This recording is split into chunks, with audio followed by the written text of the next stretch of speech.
warahmatullahi wabarakatuh. Pada kesempatan hari ini saya akan mempresentasikan mengenai bisnis proses manajemen atau disingkat BPM, yang mana di sini saya mengambil studi kasus perusahaan Kita Tata. Nah, sebelum itu saya akan memperkenalkan diri saya. Nama saya Arif Triyono, NIM 2009 116031, kelas Sistem Informasi A.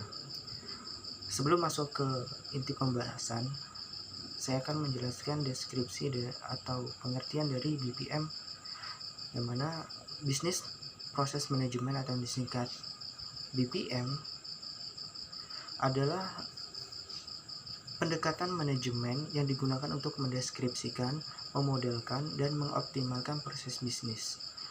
Jadi intinya BPM ini bisa disebut dengan framework yang digunakan oleh sebuah organisasi maupun perusahaan yang tujuannya untuk memudahkan dalam proses manajemen bisnis yang dijalankan. Dan kemudian bagaimana implementasi BPM pada perusahaan Kita Tata. Jadi berdasarkan diagram yang implementasi BPM pada Kita Tata. Jadi yang pertama yaitu identification, yang kedua problem solving, dan yang ketiga choice, dan yang keempat execution, dan terakhir evaluation. Dan kemudian berulang lagi ke tahap awal, tahap selanjutnya, dan terus berjalan secara konsisten.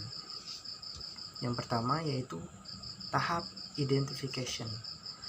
Jadi profil dari perusahaan Kita Tata yaitu Kita Tata bergerak di dua sektor bisnis dengan mendepankan layanan project desain interior, visual, dan media advertising, jingle, event exhibition, yang mana lingkup bisnis yang akan dikerjakan oleh Kita Tata yaitu pop art, desain, merchandise, home decor, dan beberapa bidang yang ada di dalam proses bisnis Kita Tata sekarang ini, yaitu yang pertama project dan konsultan desain dan visual, yang kedua production dan konsultan interior, space, dan pop up. Adapun misi dari perusahaan Kita Tata yaitu mengedepankan profesionalisme dan kerjasama tim dalam menghasilkan layanan yang berkualitas. Yang kedua, memberikan layanan terbaik kepada klien. Yang ketiga, menjalankan tugas dengan baik dan memegang teguh etos kerja. Dan yang keempat, mengembangkan inovasi terbaik dan terkini dalam setiap produk.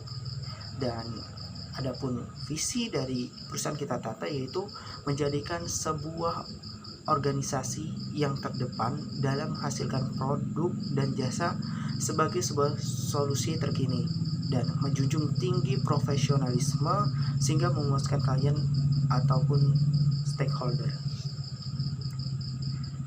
Kemudian tahap yang kedua yaitu problem finding and acquisition, yaitu proses akuisisi project dan konsultan desain dan visual, yang mana pada tahap ini pertama proses request kebutuhan dari klien, yang kedua proses diskusi permasalahan dan kebutuhan dari klien, yang ketiga yaitu pemberian solusi kepada klien, yang ketiga klien memilih kebutuhan yang sesuai, dan yang terakhir yaitu permintaan klien direcord dan diproses. Jadi penjelasannya, klien yang datang ke Kita Tata akan ditanya keperluan klien tersebut dan akan disuruh untuk mengisi daftar antrian. Klien yang telah mengisi daftar antrian akan dipersilakan duduk untuk menunggu panggilan.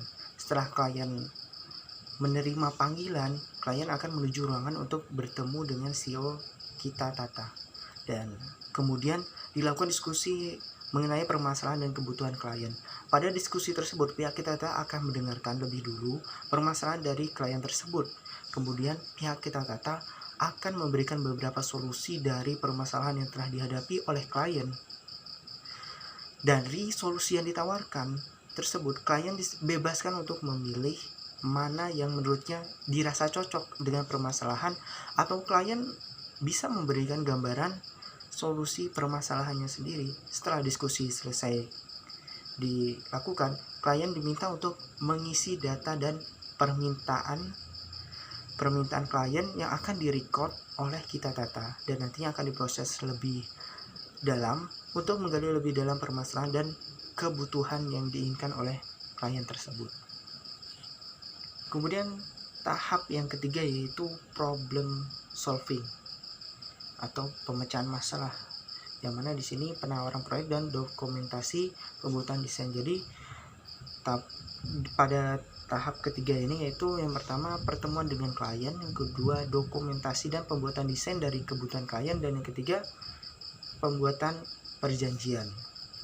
Jadi setelah dilakukan data dan permintaan klien di record, kemudian dilakukan pertemuan, yang mana pertemuan ini bisa dilakukan di tempat klien maupun di tempat perusahaan kita tata, yang mana biasanya kita tata akan langsung datang ke tempat klien untuk bisa lebih jelas mengetahui bagaimana kondisi tempat maupun besar dari tempat tersebut.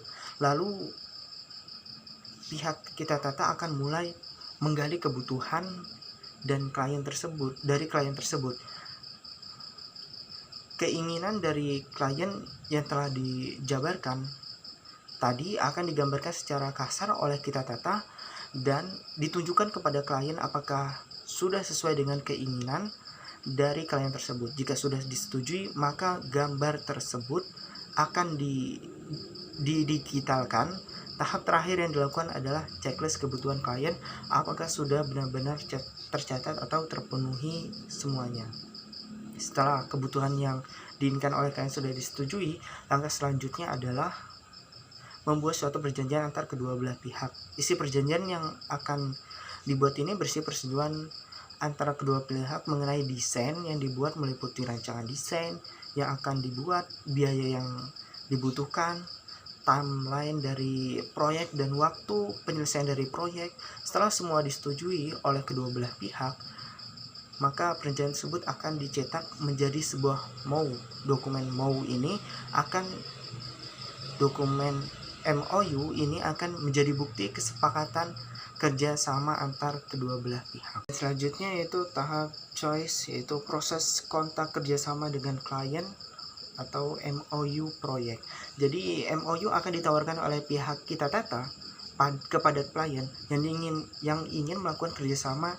Jika klien sudah menyetujui dan sepakat dengan perjanjian yang ditawarkan dalam sebuah dokumen MOU, dokumen tersebut harus ditandatangani oleh klien dan direksi. Keduanya akan membawa masing-masing satu kopi dari MOU tersebut sebagai bukti kuat melakukan kerjasama. Apabila suatu ketika terdapat tugas atau kewajiban yang dilanggar oleh salah satu pihak, dokumen ini bisa menjadi bukti kuat untuk menggugat atau melaporkan pihak yang melanggar. Selanjutnya yaitu execution atau pelaksanaan project atau project development, yang mana pada tahap ini yang pertama dilakukan yaitu manajer proyek akan melakukan meeting atau briefing dengan tim proyek. Kemudian komunikasi dengan klien terkait progres proyek. Kemudian pengawasan dan koordinasi proyek oleh manajemen proyek. Kemudian presentasi hasil proyek dan revisi proyek dan persetujuan. Yang mana jadi pelaksanaan proyek ini, hal pertama yang dilakukan saat pelaksanaan adalah manajer proyek akan melakukan meeting atau briefing dengan tim proyek yang telah dipilih untuk memberikan gambaran dari proyek yang akan dijalankan. Gambaran dari proyek ini akan disampaikan langsung oleh manajer proyek secara rinci dan jelas untuk memastikan pekerjaan yang dilakukan sesuai dengan jelas. Lalu dijelaskan pula tugas dan tanggung jawab dari masing-masing anggota dari tim proyek tersebut. Manajer proyek juga menjelaskan timeline serta goal yang harus dicapai pada proyek tersebut. Pekerjaan yang dilakukan selalu dikomunikasikan juga dengan klien, sehingga klien akan mengetahui progres serta apa yang sedang dikerjakan. Klien bisa memberikan revisi atau masukan terhadap desain yang dibuat selama tidak melenceng jauh dari dokumen MOU yang telah disepakati bersama oleh kedua belah pihak. Pihak Kita Tata sendiri mencoba untuk terbuka dan transparan kepada setiap klien agar klien tahu apa yang sedang dikerjakan dan sampai mana pembuatan progres desain tersebut. Dan manajer project bertanggung jawab terhadap pengawasan dan komunikasi dengan klien atau pelanggan dan mempunyai tanggung jawab untuk melakukan koordinasi tim proyek. Setiap progres dan pekerjaan yang telah dilaksanakan harus dilaporkan dan diketahui oleh manajer proyek, karena keberhasilan dan kegagalan proyek adalah tanggung jawabnya. Ketika proyek selesai, manajer proyek akan mempresentasikan hasil desain yang telah dibuat kepada klien. Jika klien memiliki revisi atau desain belum sesuai dengan apa yang diharapkan klien, desain tersebut akan dilakukan perbaikan. Jika klien menyetujui, dan maka kerjasama dalam proyek tersebut berakhir dan klien harus membayar lunas semua biaya sesuai dengan perjanjian yang sudah disepakati yang tertuang dalam MOU. Yang terakhir yaitu evaluation atau evaluasi proyek. Jadi setelah tahap-tahap yang telah dilewati, maka evaluasi dilakukan setelah proyek telah diselesaikan. Dalam hal ini, evaluasi dilakukan untuk melihat kinerja tim proyek dalam melaksanakan proyek tersebut. Pertama, akan dicari kesulitan dan kendala secara tim dalam proyek tersebut agar menjadi pelajaran dalam menghadapi proyek selanjutnya. Tujuan lainnya untuk memunculkan rasa kebersamaan dan kekompakan dalam tim, sehingga proses maupun tahapan-tahapan ini bisa berjalan terus secara konsisten.